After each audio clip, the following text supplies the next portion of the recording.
The battle for Centauri Prime began at midnight, Galactic Standard Time.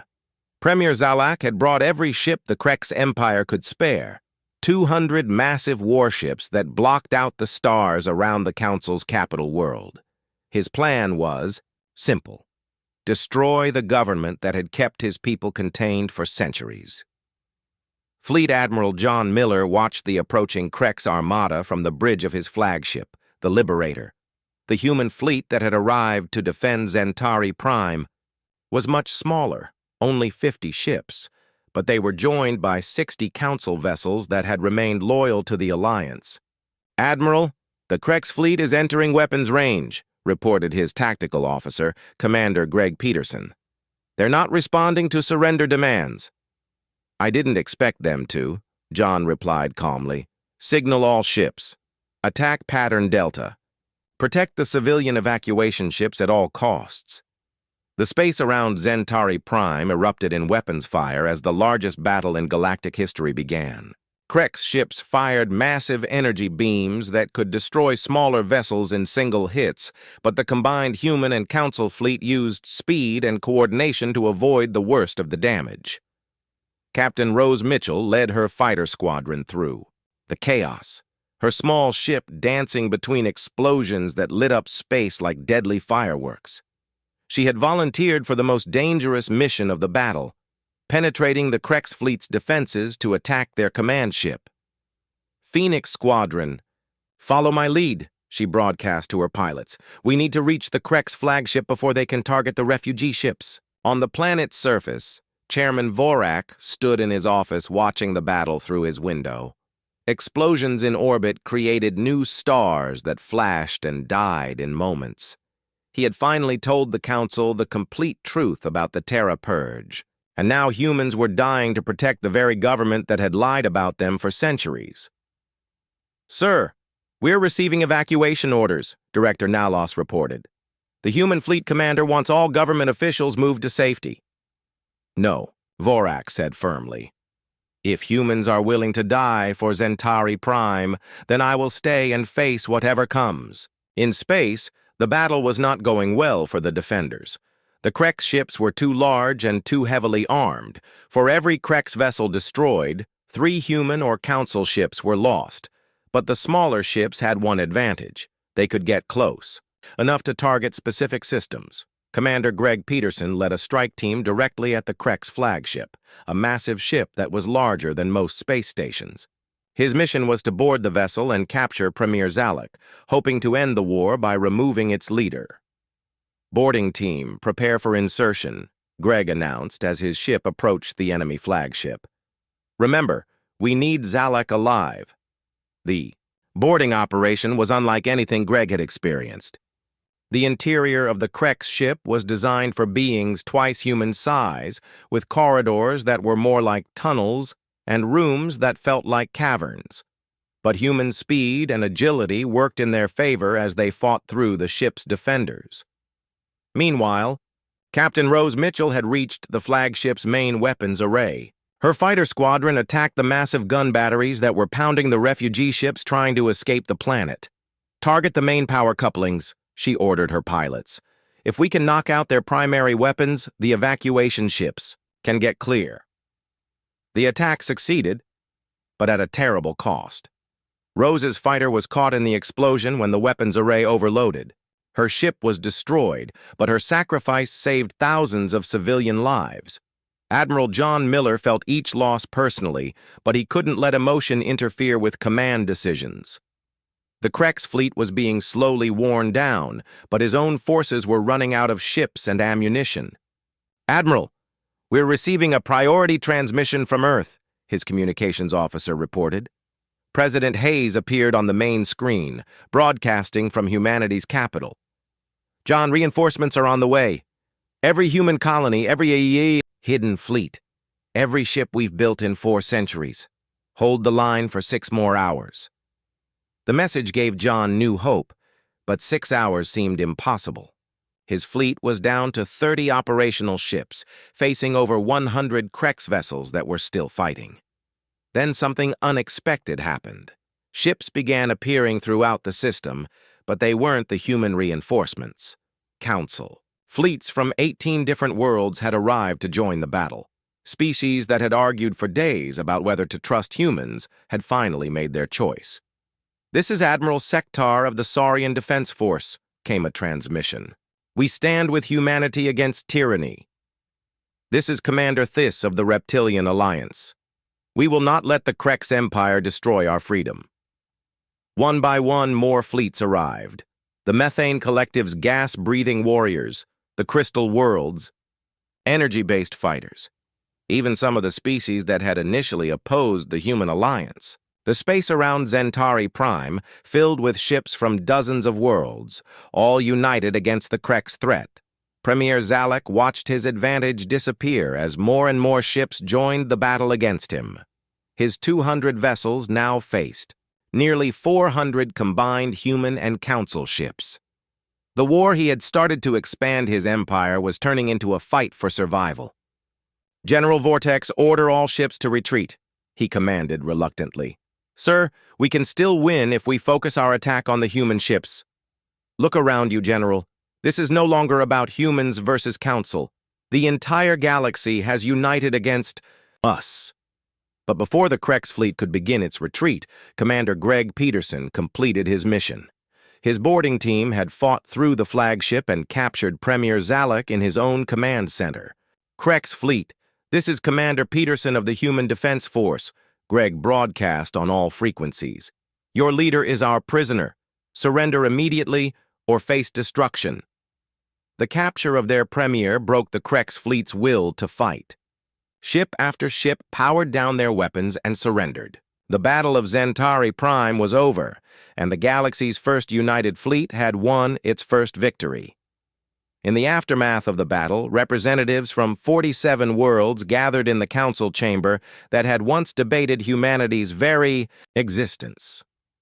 Chairman Vorak stood before them, no longer as their leader, but as an equal participant in history's most important discussion. "The old council is dissolved," Vorak announced. "We lied to you for centuries, and that deception nearly destroyed us all. It's time for a new beginning." Admiral John Miller stood beside Human President Hayes as they addressed the assembled representatives. "We propose a new galactic charter," Hayes said, "one based on truth, cooperation, and mutual defense. No more secrets, no more lies." The vote was unanimous. Every species, including those that had fought against humanity just days before, agreed to join the new alliance. Humanity was officially welcomed into galactic society for the first time in 4 centuries. The celebration was interrupted by news from the Outer Rim. Krex Empire remnants were still fighting, and several colony worlds needed assistance. But now the galaxy had a united fleet to respond to such threats. 6 months later, Captain Amy Foster stood on the bridge of her new ship, the Harmony, as it patrolled the border between human and former Krex space. The ship's crew included beings from 12 different species, all working together as equals. "Captain, we're receiving a distress signal from the Kepler system," her communications officer reported. "Set course immediately," Amy ordered. "Maximum speed." As the Harmony jumped to hyperspace, Amy smiled. The galaxy had learned an important lesson. Truth was always better than deception, cooperation was stronger than conflict, and sometimes, the species you feared most could become your greatest allies. The age of secrets was over. The age of unity had begun. And somewhere in the vast darkness between stars, new challenges waited to test whether the lessons learned in war could be remembered in peace. But that would be a story for another day.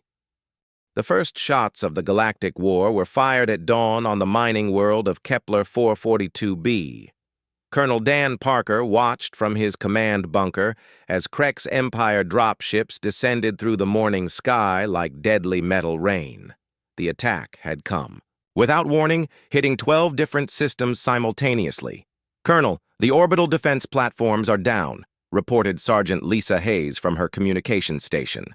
"The Krex fleet destroyed them before we even knew they were in the system." Dan studied the tactical display showing enemy positions across the planet's surface. 20,000 Krex warriors were landing in 6 different locations. Their goal, clearly to capture the mining facilities that produced rare metals needed for starship construction. "How many civilians did we evacuate?" Dan asked. 15,000 are safe in the underground shelters, but we still have 5,000 workers trapped in Mining Complex 7. Dan made his decision quickly. "Alpha Company will hold the main defensive line. Bravo Company comes with me to rescue those workers." "Sir, that's suicide. Complex 7 is surrounded by 3 Krex battalions. Then we better move fast."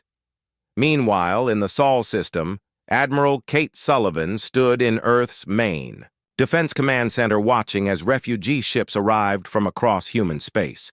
The secret location of humanity's homeworld had been revealed when the planet became a sanctuary for civilians fleeing the spreading war. "Admiral, we have incoming refugee convoys from 6 different colonies," reported Commander Luke Anderson. "That's almost 2 million people in the last 24 hours. Kate looked at the holographic display showing Earth's orbital defenses. The planet was protected by the most advanced military technology humanity had ever created, but it had never been tested against a full-scale attack. "How many ships do we have defending the system?" 150 warships, plus the orbital defense platforms. If the Council or Krex Empire brings their full fleet here, we'll be outnumbered 10 to 1. Then we better make sure they don't all get here at the same time. On Zentari Prime, the Council chamber was in chaos. Half the member species were demanding military action against humanity, while the other half wanted to focus on defending against the Krex Empire. Chairman Vorak had lost control of the situation entirely. "The humans have been lying to us for centuries," shouted Delegate Malix. "How do we know this Krex attack isn't part of their plan?" "Because humans are fighting the Krex Empire too," Counselor Thys replied angrily. "My intelligence sources confirm that human colonies are under attack just like ours." "Your intelligence? Sources could be wrong," argued Delegate Corax. "We should treat humans as enemies until proven otherwise." Premier Zalak smiled as he received reports of the Council's internal fighting. His war fleets were advancing on 3 fronts, capturing systems that had been under Council protection for decades. The revelation about humans had created exactly the chaos he needed. "General Vortex, what is our progress?" he asked his military commander. "Excellent, Premier. We've captured 6 systems in the last 48 hours. Council resistance is minimal because their fleets are scattered and confused." "And the humans?" "We've encountered human forces on 3 worlds. Their technology is impressive, but they're too few to stop our advance."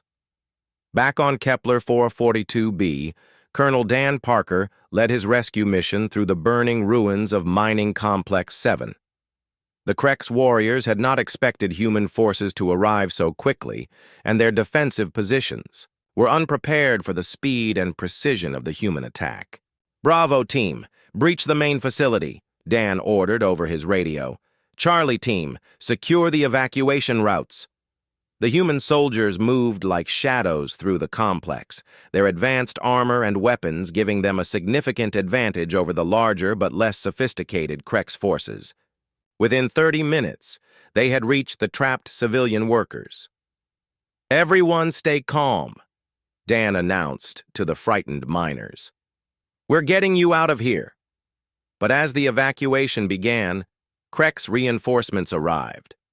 War Prince Galak himself led the assault, determined to capture the human commander who had embarrassed his forces. "Human leader, I challenge you to single combat," Galak roared over the battlefield communication system. "Face me or watch your people die."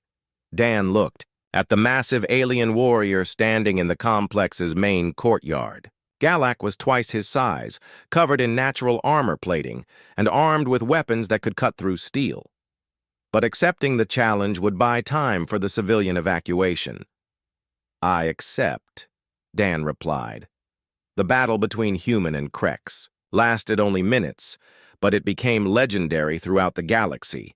Dan's speed and tactical thinking overcame Galak's brute strength and size. When the War Prince fell, his forces retreated in confusion, allowing the civilian evacuation to succeed. Admiral Kate Sullivan received news of Dan's victory while dealing with her own crisis. Long-range sensors had detected a massive council, fleet approaching Earth's system, led by ships she didn't recognize. Admiral, the approaching fleet is flying council colors, but their formation suggests hostile intent, Commander Anderson reported. Identification signals? They're not responding to our communications, but Admiral, I'm also detecting human ship signatures in that fleet. Kate was confused until she realized what was happening. Those aren't council ships attacking us. Those are human ships protecting a council evacuation convoy. The approaching fleet consisted of 30 council vessels escorting thousands of civilian ships fleeing the war zones, protected by a dozen human warships that had revealed themselves to provide assistance. Open communication channels to all. Ships, Kate ordered. Admiral Rick Turner's face appeared on the main screen. Kate, we've got council civilians who need sanctuary. Their colonies are being overrun by Krek's forces. How many? 3 million beings from 12 different species. They have nowhere else to go. Kate made the decision that would define humanity's role in the Galactic War. Bring them in. Earth is sanctuary for anyone fleeing this conflict. The arrival of council civilians on humanity's homeworld sent shockwaves through the galaxy. For the first time in 4 centuries, humans and other species were living together in peace. The images of human families helping alien refugees find shelter were broadcast across the galactic communication network. On Centauri Prime, the broadcasts were having an unexpected effect. Many council species began questioning why they were, treating humans as enemies when humans were clearly trying to help. Chairman Vorak, we're receiving communications from 18 member worlds, Director Nalos reported. They're requesting permission to accept human assistance in defending against Krek's attacks. Vorak felt his political authority crumbling. What about the species calling for war against humanity? That number is dropping. The refugee situation on Earth is changing public opinion. But not everyone was impressed by human compassion. On the Krek's Empire's capital world, Premier Zalak was planning his next move. Human interference was slowing his advance, and he needed to eliminate them quickly. General Vortex, I want the human homeworld located and destroyed. Sir, our intelligence suggests Earth is heavily defended. Then we use everything we have. Gather our entire battle fleet. I want 200 ships ready for a final assault. While the Krek's Empire prepared. For their ultimate attack, humanity was making an even bolder move. Admiral Rick Turner had convinced the Human Colonial Council to offer formal alliance to any council species willing to work together against the Krek's threat. We're not asking for forgiveness, Rick broadcast to the galaxy. We're not asking for trust. We're asking for cooperation against a common enemy. The Krek's Empire wants to conquer everyone, human and alien alike. The response was immediate. 12 council species accepted the human alliance offer, while 15 others remained neutral. Only 8 species, led by the militaristic faction, on Centauri Prime, continued to view humans as the primary threat. As the galaxy chose sides, it became clear that this was no longer a simple war between 3 factions. The conflict had become a battle for the future of galactic civilization itself. Species that had lived in peace for centuries were forced to choose between cooperation and destruction. Colonel Dan Parker, now promoted to general after his heroic rescue mission, stood in Earth's war room planning the defense of human space. The maps showed Krek's forces advancing on multiple fronts, but they also showed something new. Mixed fleets of human and council ships working together. The war is spreading, he told Admiral Sullivan. But so is our alliance. If we can hold long enough, we might actually win this thing. The question is whether we can hold, Kate replied. Krek's intelligence has located Earth. They're coming with everything they have. Outside Earth's atmosphere, the combined human and council refugee fleet prepared for the battle that would determine the fate of the galaxy. Ships from a dozen species flew in formation with human vessels, their crews working together despite centuries of separation. The age of isolation was over. The age of cooperation had begun. Now they would learn whether it had begun in time to save them all. Captain Jake Morrison stood on the bridge of the USS Defiance, watching Earth grow larger on the main screen. His home planet looked peaceful from this distance, but he knew better. The blue and white marble that had given birth to humanity was now under attack. Smoke clouds covered whole continents where the alien bombs had fallen. The coalition fleet was coming. 10,000 ships from across the galaxy, all united in one goal. They wanted to wipe out every human being in the universe. Jake turned away from the screen and looked at his crew. These 23 men and women were all that stood between Earth and total destruction. The rest of humanity's fleet was gone, destroyed in battles across a dozen star systems over the past 6 months. "Captain, we're getting signals from the evacuation ships," said Amy Walsh from her station. The young navigator's voice was steady, but Jake could see the fear in her eyes. "The last transport just cleared the outer planets. They're heading for the jump point to Alpha Centauri." At least some humans would survive, Jake thought. The evacuation fleet carried 2 million people. Not many compared to Earth's 8 billion, but it was something. The rest had refused to leave their homes or couldn't get to the ships in time. "How long until the coalition arrives?" Jake asked. 3 hours, sir," Amy replied. "Maybe less?" Jake nodded and walked over to the engineering station. Linda Hayes looked up from her console. The chief engineer had been working non-stop for the past week, trying to get their secret weapon ready. Her red hair was messy and her uniform wrinkled, but her green eyes were bright with determination. "How's our special project coming along?" Jake asked quietly. Linda glanced around to make sure no one else was listening. "The quantum core is online, but I can't promise it will work.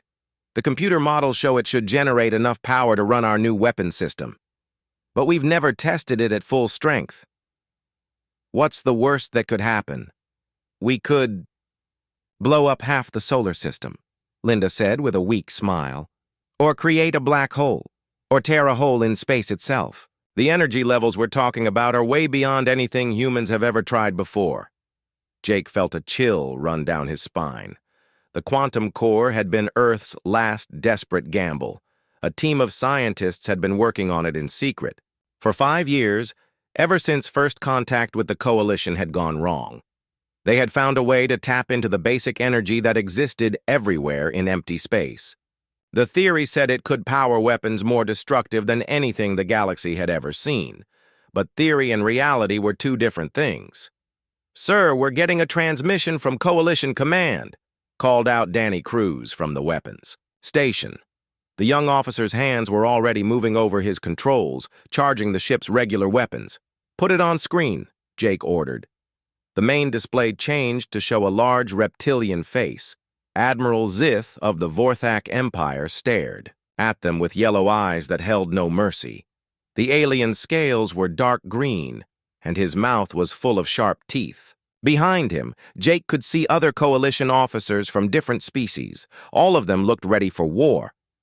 "Human vessel, this is Admiral Zith of the Coalition Grand Fleet," the alien said in perfect English. "You are ordered to surrender immediately. Your species has been judged guilty of crimes against galactic peace. Prepare to be boarded." Jake stepped forward so the alien could see him clearly. "This is Captain Jake Morrison of the Earth Defense Force." "I'm afraid I can't do that, Admiral." Zith's eyes narrowed. "You face 10,000 ships with one. Your orbital defenses are destroyed. Your fleet is scattered. There is no hope for your species. Surrender now and we will make your deaths quick." "That's very kind of you," Jake said, with a calm he didn't feel. "But I have a better idea. Why don't you turn around and go home? You're not welcome in this solar system." Several of the coalition officers behind Zith made angry sounds. The Admiral himself seemed shocked by Jake's words. "You cannot be serious, human. Do you not understand your situation?" "I understand it perfectly," Jake replied. "You came here to commit genocide. You want to kill every man, woman, and child on Earth because you're afraid of us.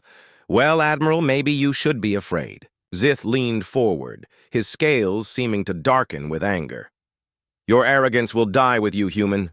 We gave you a chance to surrender. You have chosen death instead. So be it. The transmission cut off. Jake turned to his crew. Every face was looking at him, waiting for orders. These people had followed him through 3 years of war. They trusted him to make the right choices. He just hoped he wasn't about to get them all killed. Battle stations, Jake announced. All hands, prepare for combat. Linda, start bringing the quantum core online. Sir, are you sure about this? Amy asked. Maybe we should run. The Defiance is fast. We could catch up with the evacuation fleet. Jake shook his head. If we run now, they'll hunt down every human ship in the galaxy. This ends here, one way or another. The bridge lights dimmed as the ship switched to combat mode. Jake could feel the subtle vibration as the engines powered up to full strength. Around him, his crew worked at their stations with quiet efficiency. They all knew this might be their last battle. Coalition fleet is entering sensor range, Danny reported. I count 9,800 ships, everything from fighters to battleships. They're spreading out to surround the planet. Jake watched the tactical display as red dots filled the screen. So many ships that they looked like a cloud of angry bees. Each dot represented enough firepower to destroy a city. Together they could burn the surface of Earth clean of all life in a matter of hours. They're hailing us again, Amy said. Ignore them, Jake ordered. Linda, how's our power situation? Quantum core is at 50% and climbing, the engineer replied. I'm reading energy levels that shouldn't be possible. Captain, I think this thing is more powerful than we thought. Good. We're going to need every advantage we can get. Jake sat down in his command chair and gripped the armrests. Danny, target the lead battleship. Amy, plot us a course that takes us right through the middle of their formation. Sir? Amy's voice cracked slightly. You heard me. We're going to show these aliens what humans do when they're backed into a corner. Jake's voice carried across. The bridge, calm and confident. Today, one ship is going to face 10,000, and we're going to win. 3 weeks after the battle at Earth, Jake Morrison stood in his ready room looking at star charts that had been taken from destroyed coalition ships. The maps showed supply routes, military bases, and communication networks spread across half the galaxy. The enemy had made one big mistake when they fled from Earth. They had left behind everything the Defiance needed to hunt them down. Captain, we're getting reports from our long-range sensors, Amy Walsh said over the communication system. Coalition ships are massing at the Rigel station. Looks like they're building another fleet. Jake touched the wall panel to respond. How many ships? At least 2,000, sir. They're calling in reinforcements from every system they control. Jake smiled grimly. Let them gather their forces. The more ships they brought together, the easier it would be to destroy them all at once. The coalition leaders still didn't understand what they were really facing. He walked onto the bridge where his crew was busy monitoring systems that were still changing every day. Linda Hayes looked up from her engineering station with excitement in her eyes. Captain, you need to see this, she said. The quantum core has developed new abilities overnight. We can now create temporary wormholes. Wormholes? Jake moved to look at her readings. You mean like shortcuts through space? Exactly. But these aren't permanent. We can open a tunnel to anywhere within 50 light years and close it again in minutes. No one will see us coming. Danny Cruz turned from his weapons station. Sir, we're also detecting something else. The ship's weapons are getting stronger on their own. The quantum pulse cannons now have twice the power they had during the Earth battle. Jake felt both excited and worried. The Defiance was becoming more powerful than anyone had planned, but it was also becoming something they didn't fully understand. The quantum core seemed to have its own agenda. Sir, we're receiving a galaxy-wide broadcast, Amy announced. It's coming from Coalition Command. Put it on screen. The main display showed a new face, This alien looked different from Admiral Zith. It had blue skin and large black eyes, with no hair anywhere on its smooth head. Jake recognized the species from the star charts. This was a Nexari, one of the oldest races in the Coalition. "People of the galaxy," the alien said in a calm voice. "I am High Commander Vex of the Coalition Defense Force. We are offering a reward of 1 billion credits for the capture of the human war criminal Jake Morrison and his crew. These terrorists have attacked peaceful Coalition forces using illegal weapons of mass destruction." Jake laughed. "Terrorists? They came to our system to commit genocide." The broadcast continued. "Any information leading to the location of the human warship Defiance will be rewarded. These criminals must be stopped before they can threaten more innocent lives." "They're trying to turn the whole galaxy against us," Danny said angrily. "Let them try," Jake replied. "Linda, how long until we can open a wormhole to Rigel Station?" "Give me 10 minutes to calculate the quantum coordinates," she answered. Jake walked back to his command chair, thinking about their next move. The Coalition wanted to paint humans as the villains in this war. But Jake knew the truth. The aliens had started this fight when they decided humanity was too dangerous to exist. Now they were learning what dangerous really meant. "Wormhole opening. In 5 minutes," Linda announced. "Battle stations," Jake ordered. "Amy, plot us a course that brings us out right in the middle of their fleet formation. Danny, charge all weapons systems." The bridge lights dimmed as the ship prepared for combat. Jake could feel the quantum core humming with power somewhere deep in the ship's hull. The sound was different now, more complex. It almost seemed like the core was singing. "Wormhole opening now," Linda said. Space in front of the Defiance twisted and bent until a tunnel of swirling energy appeared. Through the tunnel, Jake could see stars that were 50 light-years away. The ship moved forward into the wormhole and emerged seconds later in the Rigel system. They appeared right where Amy had planned, in the center of the Coalition fleet. 2,000 ships surrounded them, but Jake could see immediately that these weren't the same confident aliens who had attacked Earth. These crews were scared. "They're powering weapons," Danny reported. "But, sir, look at this.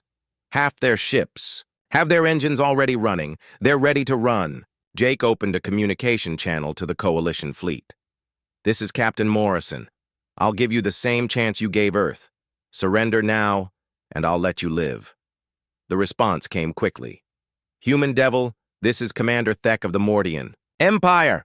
We have 2,000 ships to your 1. You cannot win again." "Want to bet?" Jake asked. "Danny, show them what we learned at Earth." The Defiance began firing its quantum pulse cannons in all directions. But this time, something new happened. Each energy blast split into multiple beams, creating a web of destruction that reached out to touch dozens of ships at once. Coalition vessels began disappearing as the quantum weapons unmade them at the atomic level. But the Defiance was also doing something else. It was creating multiple copies of itself, just like at Earth, but now there were 5 versions of the ship fighting in different dimensions. "Sir, we're detecting quantum tunnels opening all around the enemy fleet," Amy reported with amazement in her voice. "The ship is creating its own network of shortcuts through space." Jake watched as the Defiance seemed to teleport from one position to another, appearing behind enemy ships and destroying them before they could turn to fight back. The quantum core wasn't just powering weapons anymore. It was rewriting the rules of space combat. Within 30 minutes, half the Coalition fleet was gone. The surviving ships began to retreat, but some of them couldn't escape fast enough. The Defiance's new abilities let it chase down fleeing vessels across the entire star system. "Captain, we're getting surrender signals from 300 ships," Danny announced. "Species I've never heard of. They're asking for mercy." Jake thought for a moment. "Tell them to power down their weapons and withdraw from Coalition space. Any ship that stays loyal to the Coalition is a target." As the last enemy vessels jumped to hyperspace, Jake realized something important had happened. This wasn't just another battle. Word of what happened here would spread across the galaxy faster than any ship could travel. Every species in the coalition would hear that humans could appear anywhere, anytime, with weapons that made victory impossible. "Sir, we're detecting something else," Linda said, looking at her instruments with confusion. "There are ancient structures in this system, really old, and they're responding to our quantum signature." Jake looked at the long-range sensors. Deep in the outer system near the edge of space, something was glowing with the same blue energy that powered their weapons. "Set course for those structures," Jake ordered. "I think we're about to learn something very interesting about who built our quantum technology." The Defiance turned away from the battlefield and headed toward the mysterious signals. Behind them, the wreckage of another coalition fleet drifted in space, a warning to anyone who thought humans could be easily defeated. The merchant convoy was in serious trouble. 20 cargo ships carrying medical supplies to the outer colonies found themselves surrounded by pirate vessels in the Kepler system. The pirates had appeared without warning, their ships emerging from behind asteroids to trap the convoy in a deadly crossfire. Captain Amy Foster watched the attack unfold from the bridge of her flagship, the Guardian. Her human fleet had been tracking these particular pirates for weeks, waiting for the right moment to strike. The pirates had been raiding Council shipping lanes for months, growing bolder with each successful attack. "Captain, the convoy is requesting immediate assistance," reported her communications officer, Lieutenant Paul Stevens. "Their escort ships are outgunned 3-1. Amy studied the tactical display. The pirate fleet consisted of 15 heavy cruisers, while the Council escort had only 4 light frigates. Without help, the convoy would be destroyed within minutes. "Signal all ships," Amy ordered. "Attack Formation Alpha. Disable their engines, but try to avoid killing anyone if possible." "Ma'am, should we activate the stealth systems?" Amy hesitated. Revealing themselves meant exposing human technology to Council sensors. But watching innocent beings die while they hid in the shadows was not something she could live with. "Negative. Full power to weapons and shields. Let them see us." The Guardian and her escort ships dropped their stealth fields and accelerated toward the battle. The human vessels appeared on every sensor screen in the system, their sleek designs unlike anything in known galactic databases. The pirate commander was the first to notice the new arrivals. "Unknown ships. This is Captain Vex of the Red Star. Brotherhood. Withdraw immediately or be destroyed." Amy opened a communication channel to all ships in the system. "This is Captain Foster of the Human Defense Force. Pirate vessels, cease your attack and surrender. We will not ask twice." The word human sent shockwaves through every ship in the convoy. Humans were supposed to be extinct, wiped out centuries ago during the Terra Purge. Yet here they were, offering assistance to the very council that had supposedly destroyed them. Captain Vex laughed over the communication channel. "Humans? Is this some kind of joke? Everyone knows humans are dead." "We got better," Amy replied dryly. "Surrender now, or we'll show you just how alive we are." The pirate response was immediate. All 15 ships turned their weapons toward the human fleet, unleashing a barrage of plasma fire and missile salvos. The attack should have destroyed the smaller human force instantly. Instead, the human ships moved like dancers in space. Their advanced maneuvering systems allowed them to dodge attacks that should have been impossible to avoid. Energy shields, that were far more powerful than their size suggested, absorbed the hits they couldn't dodge. The Guardian's main weapons fired once. A beam of concentrated energy struck the pirate flagship, completely disabling its engines and weapon systems, without destroying the ship. One by one, the other human vessels did the same to the remaining pirate ships. In less than 5 minutes, the entire pirate fleet was helpless, drifting in space with dead engines and overloaded weapons systems. The convoy captain, a reptilian, being named Sektar, couldn't believe what he had witnessed. "Unknown human ships, this is convoy leader Sektar. We thank you for your assistance." "You're welcome, convoy leader," Amy replied. Your medical supplies are needed in the outer colonies. Safe travels. But before the human ships could disappear, Sektar activated his emergency broadcast system. The conversation was being transmitted to every council communication relay in the sector. Wait, please. The galaxy needs to know what happened here. Humans saved us. Humans are alive. Amy realized what was happening, but it was too late to stop. The broadcast was already spreading through the Galactic Communication Network. Within hours, every world in Council space would know that humans not only existed, but had been protecting Council shipping from pirates. On Zentari Prime, Chairman Vorak watched the broadcast with growing horror. 4 centuries of careful deception were unraveling in real time. Emergency communication channels lit up as panicked reports flooded in from across the galaxy. Sir, we're receiving priority messages from 47 member worlds, Director Nalos reported. They're all asking the same question. Why did we lie about the humans? Vorak slumped in his chair. Call an emergency session of the full council. All member species, all representatives, we can't hide this anymore. What should we tell them? The truth. All of it. Meanwhile, the broadcast was being watched in the hidden human colonies with a mixture of pride and fear. On Liberty Station, General Marcus Cole smiled as he watched the pirates surrender to Amy's fleet. Well, that's done it, he said to his staff. The whole galaxy knows we exist now. General, we're receiving communications from dozens of Council worlds, his intelligence officer reported. Some are demanding explanations.